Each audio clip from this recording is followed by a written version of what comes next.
శివాజీ లెక్క ఇలా మా మోదీ గారు రావడం జరిగింది. 500 ఏళ్ల నుంచి జరుగుతున్న దాడులకు ప్రతీకగా అయ్యాలా జవాబు చెప్పడం అంటే మోదీ గారి ప్రభుత్వం బీజేపీ తోటే సాధ్యమైంది. ఇవాళ ఎవరు కూడా నిలపలేకపోతున్నారు. రాముడు పుట్టిన చోట ఇవాళ ప్రాణ ప్రతిష్ఠ గర్వంగా हमारा भारत देश में हिंदू है. అందరూ కూడా పండుగ వాతావరణం పెట్టండి. అందరూ కూడా రాముడిని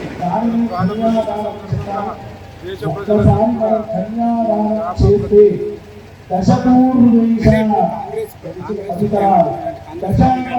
అంటే ఇప్పుడు మోడీ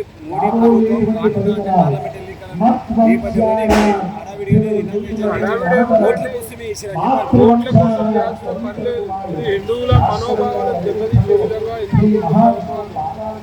వాళ్ళు ఏదైతే హిందువుల మనోభావాలను దెబ్బతీశారో హిందూ దేశం హిందువులకి ఫస్ట్ ప్రయారిటీ ఇవ్వాలి.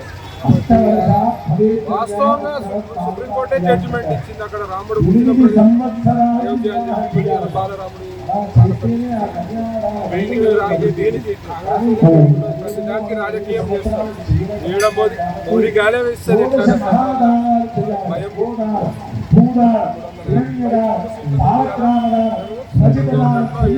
ప్రభుత్వ స్థాపన జరుగుతుంది. వాళ్ళకి భయం. హిందువుల నుండి సిక్కు లేకుండా కాంగ్రెస్ పార్టీ ముస్లింల పార్టీ చరిత్ర కాంగ్రెస్ అందరి మతాలను గౌరవించాలి. కానీ ముస్లింల పార్టీ గౌరవ మంత్రివర్గం మా పార్టీ అందరి పార్టీ అన్ని మతాల పార్టీ ఏది న్యాయంగా ఉంటుందో అదే జరుగుతుంది బీజేపీ పార్టీ.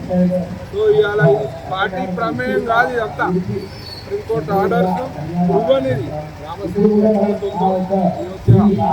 జన్మభూమి ఉన్నది కాబట్టి ముహూర్తం మంచిగా ఉండే కాబట్టి